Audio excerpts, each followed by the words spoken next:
희망이 담겨있고 어떤 기쁨이 담겨있는 설교이기도 해요. 그래서 한번 전도사님이랑 집중해서 조지 말고 성기가 벌써 한번 어떡해 그래서 한번 말씀을 나눠보면 좋겠어요. 네, 오늘은 요한복음에 나와 있는 그 예수님이 부활하시는 장면은 그 다양한 곳에 나와 있어요. 마태복음에도 나와 있고, 마가복음에도 나와 있고, 누가복음에도 나와 있고, 요한복음에도 나와 있는데 어떤 데는 좀 짧게 기록하는 데도 있고, 우리가 다 알지 못하는 정보들을 어떤 데는 또 기록해 주는 데도 있고. 근데 오늘 전사님 텍스트로 선정한 곳은 요한복음입니다. 그래서 좀 길지만 16절까지 한번 이 스토리예요. 이야기거든요.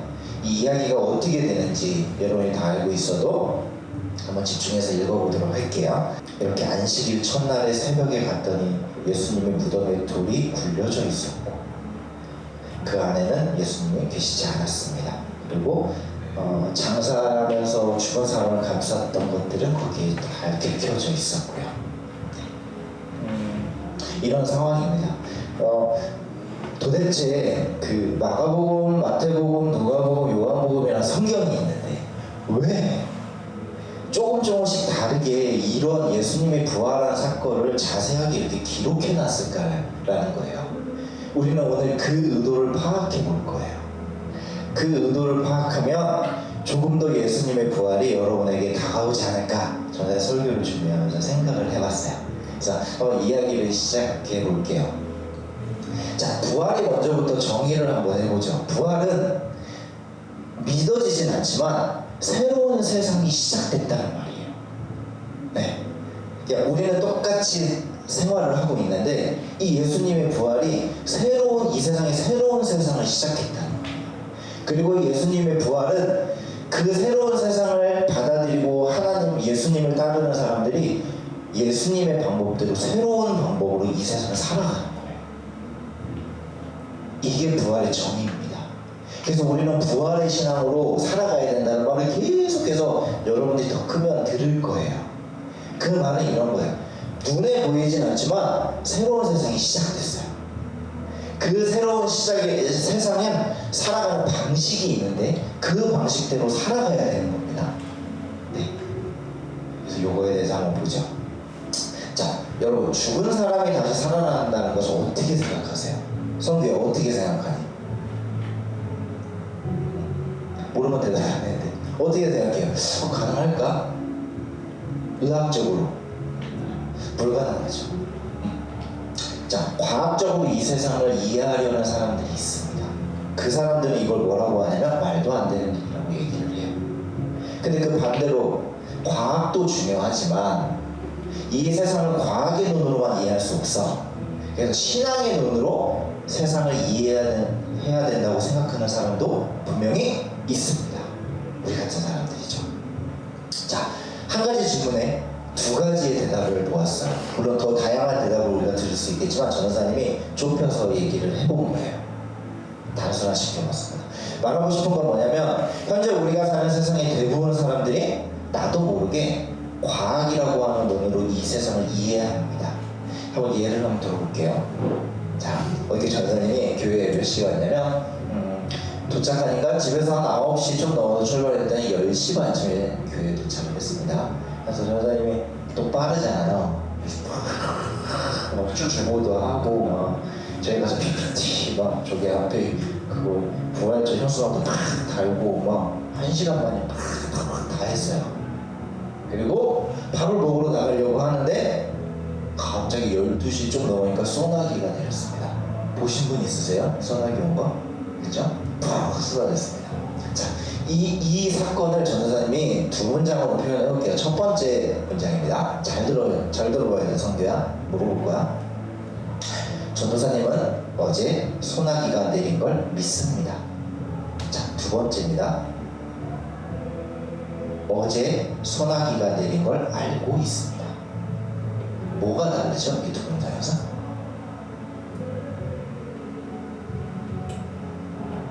과학의 눈으로 세상을 이해하는 사람은 믿는다는 말을 쓰지 않아요.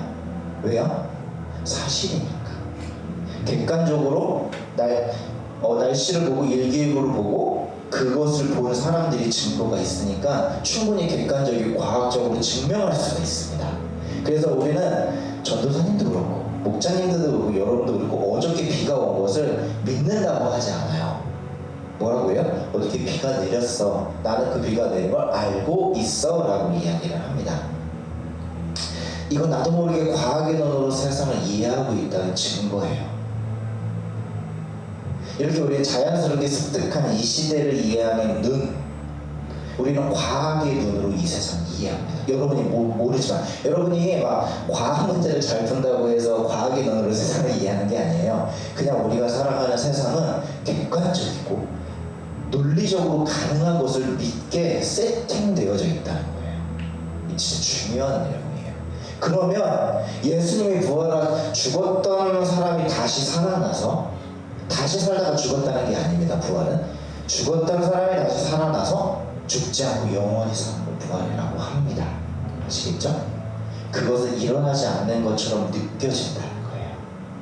그래서 우리는 이 시대를 살아가는 우리의 눈은 과학적인 세계관을 갖고 살아갑니다. 알겠죠? 지금도 변호사님이 우리가 살아가고 있는 세상을 보는 눈이라고 할 때 세계관이라는 단어를 쓸 거니까 그건 똑같은 단어라는 걸 기억해 주세요. 알겠죠? 자, 벌써 또 졸 생각하지 말고 집중하세요. 이건 어려운 개념이에요. 알겠죠? 자, 그렇다면 과학의 눈으로 세상을 이해하는 삶의 방식들이 이 세상의 모든 것을 이해할 수 있을까요? 이 세상을 이해하고 평화롭게 하고 행복하게 해주고 희망에 넘치게 만들어주고 우리에게 자유를 주며 우리가 서로 비교하지 않아도 행복한 삶을 과학이란 눈으로 이 세상을 모든 사람이 바라본다면 그런 세상을 만들어주게 되는 거예요. 전생님 질문은 이거 가능할까? 전도사님은 불가능하다고 생각하는 쪽입니다. 여러분 어떤 쪽인지 마음속으로 한번 생각해보세요. 그러면 정말로 과학의 기술이 우리를 행복하고 희망의 나라로 정말 우리가 꿈꾸는 세상으로 남들과 비교하지 않아도 행복하게 살 수 있는 그런 세상을 만들어줄 수 있을지 한번 보도록 합시다.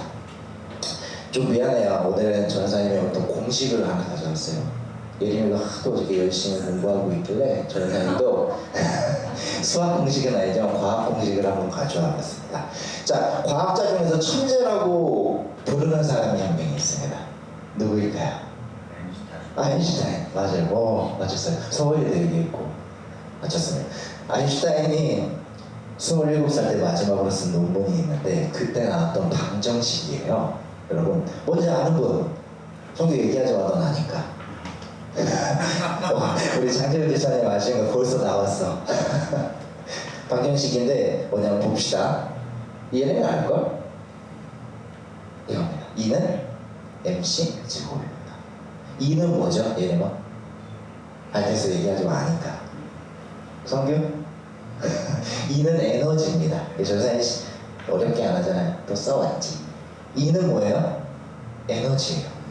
M은 질량입니다. 어떤 물질이 가지고 있는 질량이에요. C는 빛의 속도입니다. 여러분 빛의 속도는 변해요? 안 변해요? 모르면 외워 이렇게 가르치잖아요. 그렇죠? 빛의 속도는 변한다고 생각했지만 변하지 않는다고 아인슈타인이 얘기를 했습니다. 자, 이걸 전사님이 왜 가져왔냐면 그 이유를 알아야 돼요. 자, 이 공식 하나 때문에 우리가 지금 전 세계에서 사용하고 있는 전기라고 하는 에너지를 40%를 만들어낼 수 있게 됐습니다. 그 원자력을 만들 수 있게 된 공식이에요. 자, 지금 잊어버리면 안 되는 거 뭐냐면 과학이 우리를 행복한 세상으로 이 세상에 다 이해하지 못하는 아픔까지 치료하며 정말 멋진 파라다이스를 만들어 줄 것인가 하는 거예요. 질문이. 자, 이 방정식 뭐냐면 이런 물질을 갖고 있는데 이 물질을 에너지로 바꿀 수 있다는 방정식이에요. 놀랍잖아요. 어떻게 이런 물질이 에너지를 가질 수가 있습니까? 그쵸? 근데 이 사람이 이 공식 하나로 그걸 해냅니다. 자, 볼게요. 자, 우리가 가지고 있는 물질 중에 가장 작게 쪼개면 뭐가 됩니까? 제일 작은 거, 더 이상 쪼개지지 않는 거? 원자라고 하죠. 그러면 그 원자 안에는 뭐가 있습니까? 양성체와 중성체가 있어요. 자, 이게 졸면 안 돼, 헷갈리면 안 돼요. 외우지 않아. 괜찮아. 자, 있는데 이 주변으로 뭐가 돕니까? 전자가 돌아요. 이거 보이지 않아요. 알겠죠? 근데 우리의 몸도 다 이렇게 원자로 되어져 있습니다. 그죠? 자, 중요한데 우리 그 이제 중학교 때 그 주기율표 외웠나? 성규? 아직 아니지? 그 초면이지? 그치? 시원이 배웠죠? 주기율표? 배우고 있어요. 그쵸? 원자핵이 몇 번, 그 우라늄이 몇 번이죠? 몰라요. 235번이에요. 알겠죠? 어쨌든 이 작은 원자가 있는데 말이죠. 이 원자가 있는데 그 중에서 이제 원자 주기율표를 딱 보면 거기에 우라늄이라는 235번이 있습니다. 자, 여기에 아까 중성자가 있다고 했잖아요. 중성자를 어떻게 기술로 방식으로 갖다가 팍 부딪히게 합니다. 부딪히면 어떻게 되냐면 이렇게 돼요. 이 원자가 쪼개져요. 이게 분열이에요. 분열이 일어나게 됩니다. 근데 여기서 신기한 건 이걸 봐야 됩니다. 무게를 쟀습니다. 두 개로 쪼개진 거랑 처음에 있었던 거랑 쟀더니 어떻게 돼요? 쪼개진 게 무게가 어떻게 돼요? 가벼워졌어요. 무슨 말이에요? 물질이 에너지로 바뀌었다는 거예요. 더 자세한 거 물어보면 아세요. 정사님도 모르니까. 알겠죠? 그렇다는 거예요. 여러분, 놀라운 사건이었어요. 이게요. 질량이 에너지로 바뀐 거예요. 근데 또 더 신기한 건 뭐냐면 에너지가 다시 뭘로 바뀔 수 있어요? 질량으로 바뀔 수 있는 겁니다. 자, 어쨌든 이런 엄청난 그 보세요. 이 원자라고 하는 물질을 갖고 있는 게 에너지로 바뀐다고 하는 것은 그 에너지 양이 어마어마해요. 그러니까 이거를 조금만 하더라도 엄청난 에너지를 이제 인간은 만들어낼 수 있게 된 거예요. 그쵸? 그렇게 해서 원자력이 만들어졌고, 그리고 우리가 사용하는 뭐 GPS라든지 이 공식들 다양한 곳에서 이 과학의 기술을 사용하고 있습니다. 여러분, 대단하죠? 그쵸? 진짜 대단해요. 전사님 봐도 이렇게 확 욱해요. 자, 그럼 이제 다시 한번 질문으로 돌아가 볼게요. 자, 이것만 보면 과학은 우리에게 새로운 세상을 가져다 줬습니다. 그거 분명한 사실인 것 같아요. 자, 자유롭게 에너지를 막 사용할 수 있게 됐고요. 이 세상에 있는 물질과 반복되는 현상들의 원리를 과학이 파악을 해내는 거예요. 계속 반복되는데 이게 왜 이러지라고 하는데 거기서 원리를 파악해낸 거예요. 그래서 무엇이든지 인간에게 필요한 것을 무한대로 만들어낼 수 있을 거라는 생각을 하게 만들었습니다. 과학이. 지금도 그렇고요. 자, 과학의 눈으로 세상을 이해하고 바라보면 이 세상은 점점 좋아질 것 같습니다.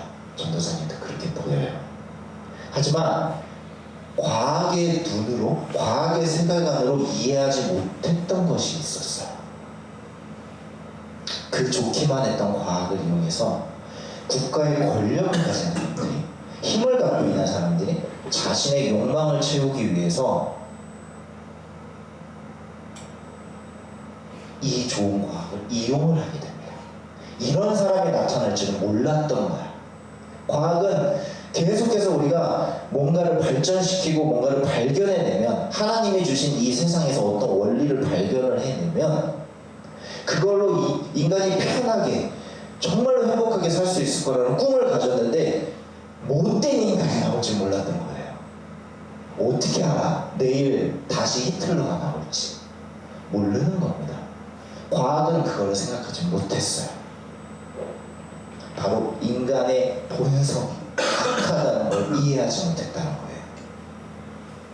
예수님은 그 인간의 악한 본성을 드러내기 위해 오셨어요. 여러분, 근데 아인슈타인의 이 방정식은 결국 어마어마한 사람을 죽일 수 있는 원자 폭탄을 만들어내게 됩니다. 아인슈타인이 만들진 않았지만 영상 하나를 보고 갈게요.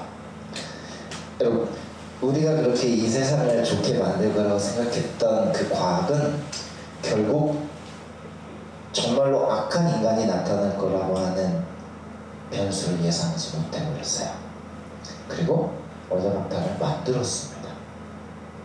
그리고 일본에다가 그 원자폭탄의 위력이 어느 정도 되는지 떨어뜨려 봅니다. 두 번을. 그래서 생각해보세요. 14만 명이 떨어지는 순간 녹아버렸어. 정말 무섭죠. 이런 일이 일어납니다.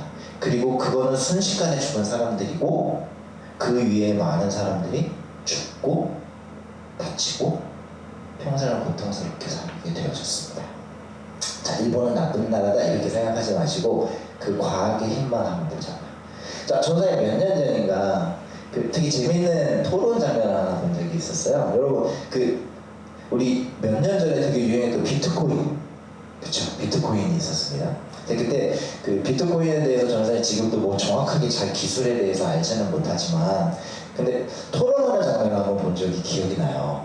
근데 하나는 카이스트의 아주 유명한 사람이 패널로 나왔었고, 이 사람은 비트코인이 갖고 있는 그 기술이라고 하는 것이 인간의 삶을 더 윤택하고 더 좋게 만들 것이다. 결제하고 하고 뭐 돈 때문에 사기를 당하고 하는 걸 막을 수 있는 놀라운 기술이라고 주장하는 사람이었고, 한쪽은 인문학자인데 인간이 그것을 그렇게 기술을 사용하지 않을 것이다.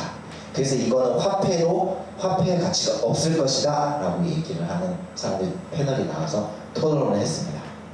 근데 재밌는 건 뭐냐면 이랬어요. 이 인문학자는 그 비트코인이라고 하는 가상화폐를 만들어내고 하는 이 기술이 나쁘다, 잘못됐다라고 얘기하지 않았어요. 그것을 이용하는 인간이 잘못 사용하면 그것이 더 많은 피해자를 만들 수 있을 것이라는 얘기를 하는데, 이 과학자가 화를 냅니다. 아니, 왜 그 기술을 이해하지 못하냐고. 그리고 그 토론은 서로에 대한 안 좋은 감정만 남고 끝났어요. 그래서 저는 그걸 보면서 잘 모르겠지만, 왜 싸우지? 서로가 가져올 수 있는 단점을 내고 보완해 주는 거 왜 싸우지? 이렇게 생각을 했었던 기억이 나요.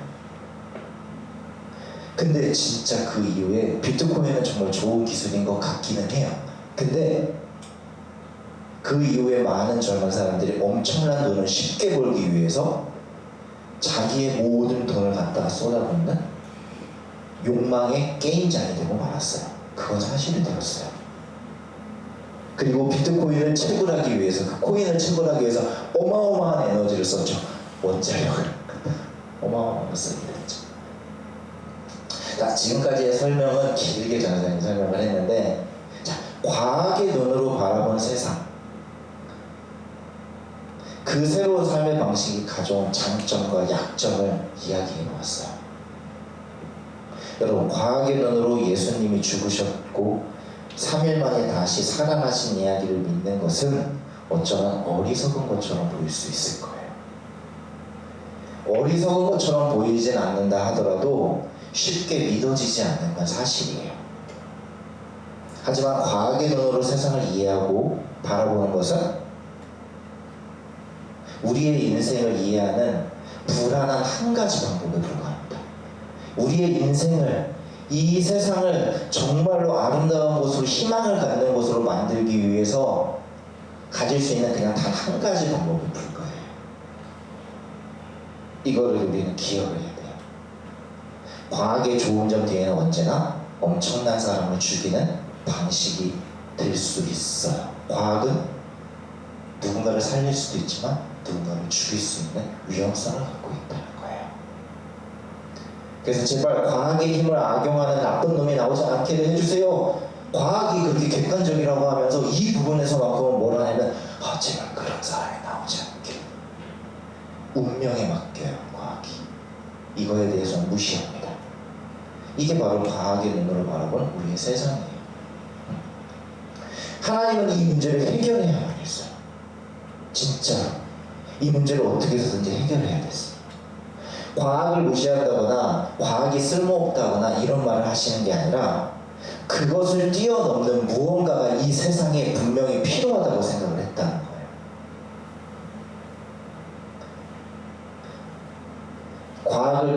과학이 통제할 수 없는 인간의 욕망과 폭력성을 해결할 수 있는 방법을 찾아야만 했습니다. 하나님은 결국 결심을 합니다. 그 방법을 내가 줄게, 너희한테. 그 방법이 뭐야? 내 아들을 보내는 방법이에요. 여러분, 과학의 눈으로 여러분은 살아갈 수밖에 없습니다.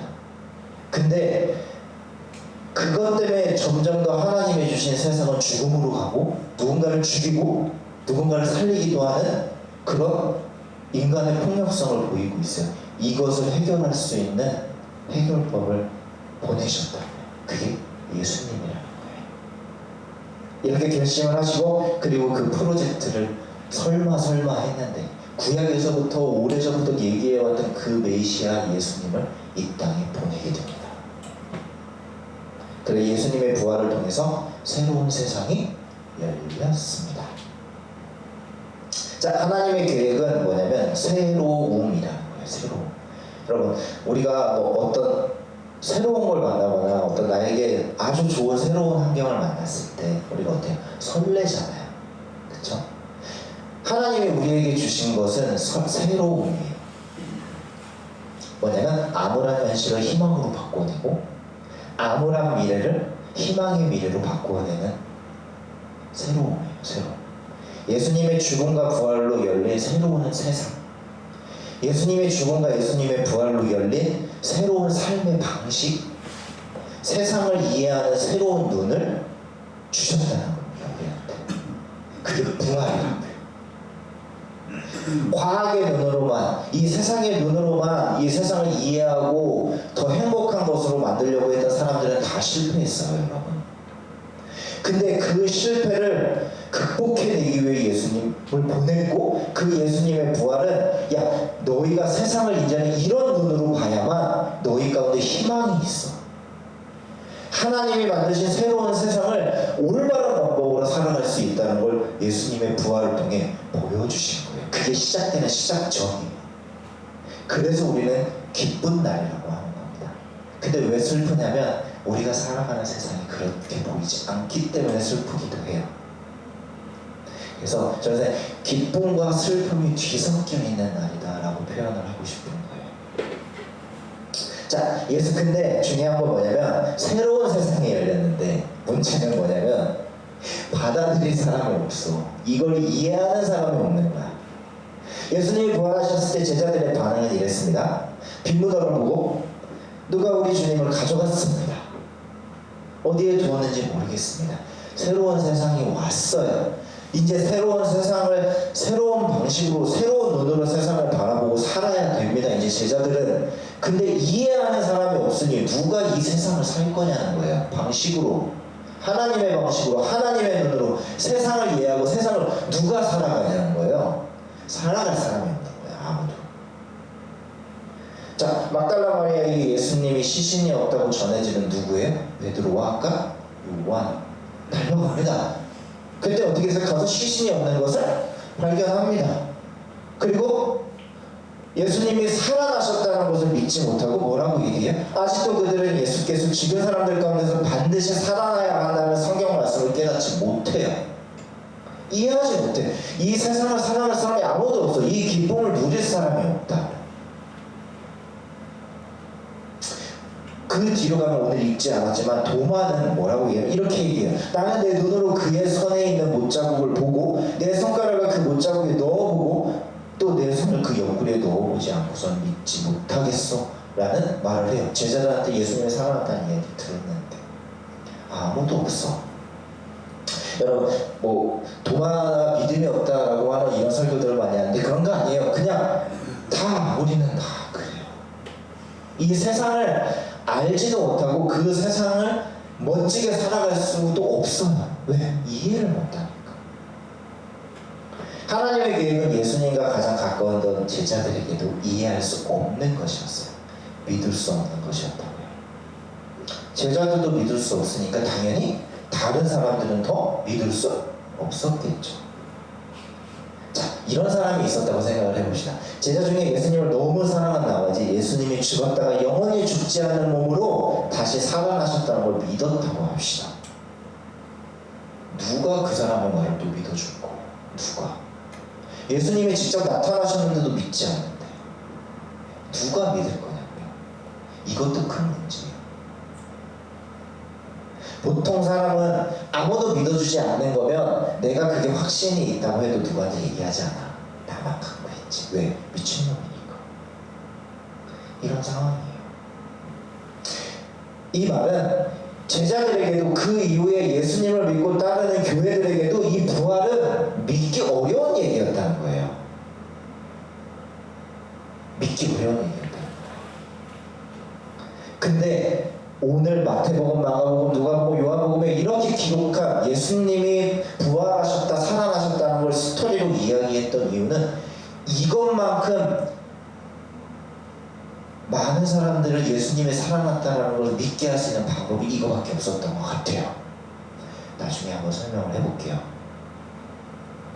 예수님은 그때부터 아무도 안 믿네? 야, 큰일 났네. 이거 진짜 좋은 세상에 왔는데, 시작됐는데, 하나님의 나라가 왔고 시작됐는데, 이 세상의 방식대로 살면 진짜 이제 이 세상은 바뀔 수 있는데, 야, 안 되겠다. 내가 제자들에게 직접 나타나야 되겠다고 예수님은 생각하셨던 것 같아요. 자, 이 구절을 한번 보세요. 그러면 우리가 그걸 믿을 수 있어요. 그런데 여기에 이것이나마 기록한 목적은 여러분으로 하여금 예수가 그리스도요 하나님의 아들이심을 믿게 하고 또 그렇게 믿어서 그의 이름으로 생명을 얻게 하려는 것이다. 저 앞에 부분이요. 그런데 여기에 이것이나마 기록한 목적이에요. 정말 많이 예수님은 제자들에게 나타났다는 말이에요. 그 이야기들이 정말 많았고 정말 그런 경험을 많이 하게 됐다는 거예요. 근데 그것을 다 기록하지는 않았다는 거예요. 이것만 기록했다는 거예요. 예수님은 더 많은 제자들에게 나타나셨습니다. 근데 왜 그랬을까라는 거예요. 제자들은 예수님을 눈으로 보고 믿지 못했어요. 엠마오로 가는 두 제자 기억나요? 걸어가는 내내 예수님이 말씀을 해주시고 이야기를 해주실 때 마음이 뜨거워졌어요. 그래도 알지 못했어요. 예수님과 같이 식사를 할 때 그때 눈이 떠졌는데 그때는 놀랍게 예수님이 사라져버려요. 그리고 처음에 제자들에게 예수님이 살아나셨다는 멋진 소식을 전했던 막달라 마리아도 믿지 못했습니다. 베드로, 요한도 그랬고요. 예수님은 정말 부활하셨는데 눈을 보고도 그 소식을 듣고도 믿지 못하는 거예요. 예수님의 성경에 기록된 것보다 더 많은 제자들에게 나타났다고 아까 얘기했잖아요. 그 이유는 제자들이 지금까지 살면서 자신이 세상을 이해해온 방식으로 부활을 이해할 수 없다는 걸 예수님이 아셨어요. 예수님이 빈 무덤을 보고 이 제자들이 지금까지 살아왔던 사고방식으로 이해하는 세계관으로 눈으로는 이것을 이해할 수 없겠구나 생각을 해서 예수님은 그때부터 제자들에게 나타나시기 시작하신 거예요. 그리고 예수님은 도마가 고백하고 난 다음에 이런 말씀을 합니다. 너는 이것을 보고 믿지. 근데 이후에 이것을 보지 않고 믿는 사람은 못되다 라고 얘기를 합니다.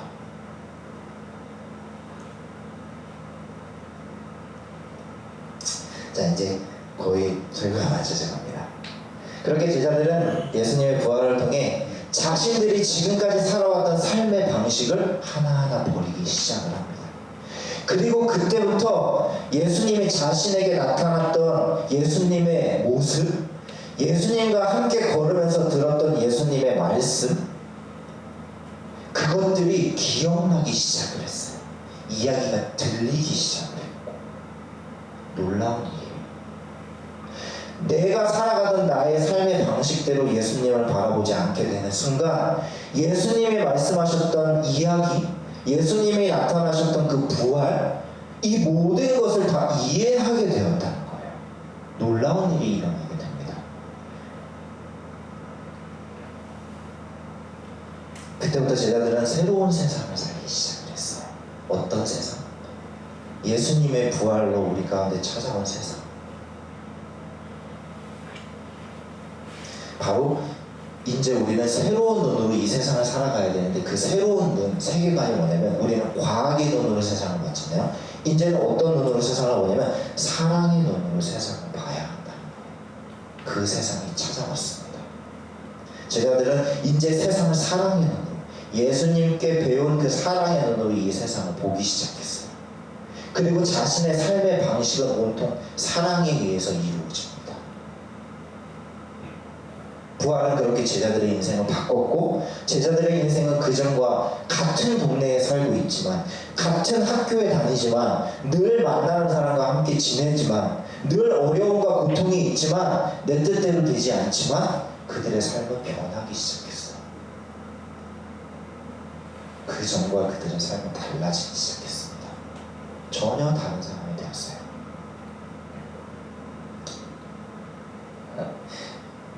부활은 새로운 삶의 시작입니다. 어렵죠. 왜 어렵냐면 내가 살고 있던, 내가 이 세상을 이해하는 방식을 조금 밀어놔야 되기 때문에 그래요. 그러니까 우리 여기에 있는 모든 사람들은 과학의 눈으로 이 세상을 이해하도록 세팅되어져 있는 사람들이에요. 그럼 우리에게 부활의 소식은 매년 전해집니다. 근데 여러분은 부활을 과학의 눈으로, 여러분의 생각과 지식으로 이해하겠습니까? 그러면 매년 부활이 나의 삶에 아무런 영향을 미치지 않을 거예요. 그뿐만 아니라 세상을 바꾸기 어려울 거예요. 전도사님이 지금까지 여러분과 함께하면서 했던 설교들은 여러분의 삶을 공감하고 여러분의 삶과 함께하는 하나님에 대해서, 예수님에 대해서 말했는데, 오늘은 좀 특별해요. 여러분이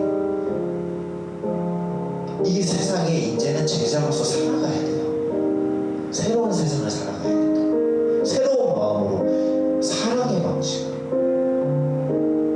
근데 여러분이 계속해서 여러분이 갖고 있는 방식대로 예수님을 바라보고, 예수님의 부활을 바라보고, 성경을 바라보면 하나님의 말씀대로 예수님이 우리에게 주신 그 새로운 세상을 살 수가 없어요. 그게 불가능해요.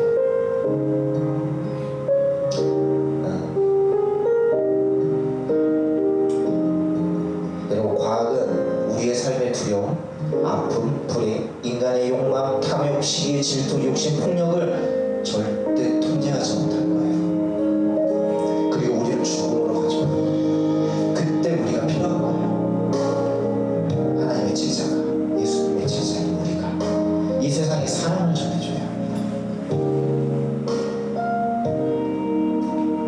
자, 그래서 예수님의 죽음과 부활은 과학이 할 수 없었던, 철학이 할 수 없었던, 우리가 살고 있는 민주주의가 할 수 없는, 인간의 욕망이, 인간의 폭력으로는 만들 수 없는 새로운 세상을 시작하였습니다. 여러분, 우리가 핸드폰을 일반 전화로 쓸 때는 그냥 전화만 받고 문자만 보내는 거였잖아요. 근데 스티븐 잡스가 아이폰을 만들면서 뭐라고 했어요? 손에 들고 다니는 컴퓨터라고 얘기를 합니다. 그리고 모든 사람들은 일어나서 박수를 칩니다. 그리고 우리의 삶이 변했어요. 예수님의 부활은 이 스티븐 잡스가 세상을 변하게 한 이 스마트폰을 만든 것보다 몇천 배, 몇만 배 위대한 사건이에요. 우리의 삶을, 이 세상을 변화시킬 수 있는 정말 엄청난 사건이에요. 근데 이거를 믿을 수 있는 사람이 많지가 않아요. 근데 우리가 믿기 시작하잖아요. 그러면 여러분 주변에 있는 사람들이 이거는 전염돼서 퍼져나가요. 그건 분명해요. 느리지만 여러분의 사랑의 삶의 방식은 퍼져나가는 것입니다. 아시겠죠? 자, 오늘도 여러분에게 남은 건 뭡니까? 이제 예수님의 부활을 여러분이 받아들이기는 안 받아들이기는, 이거는 나온 겁니다. 여러분, 부활은 정말 기쁜 날이고 새로운 출발점이에요. 여러분의 인생을 바꿀. 오늘 하루 중에 기뻐했으면 좋겠어요. 우리가 고난주간을 지나서 우리가 새벽 기도도 드리고 정말로 그 고난주간을 지나왔잖아요. 그 은혜가 헛되지 않는 시작점이에요. 이제 여러분, 기쁘게 살아야 돼요. 우리는 이 세상을, 희망이 없더라도 우리에게 희망이 있는 세상이 찾아왔기 때문에 그렇습니다. 여러분, 이것을, 부활을 받아들일지 여러분의 삶에서 받아들이고 사랑으로 여러분의 삶을, 방식을 바꾸고 살아낼지 여러분이 결정해 보시기 바랍니다. 우리 함께 기도합시다. 우리 이렇게 기도했으면 좋겠습니다. 하나님, 하나님이 계획하신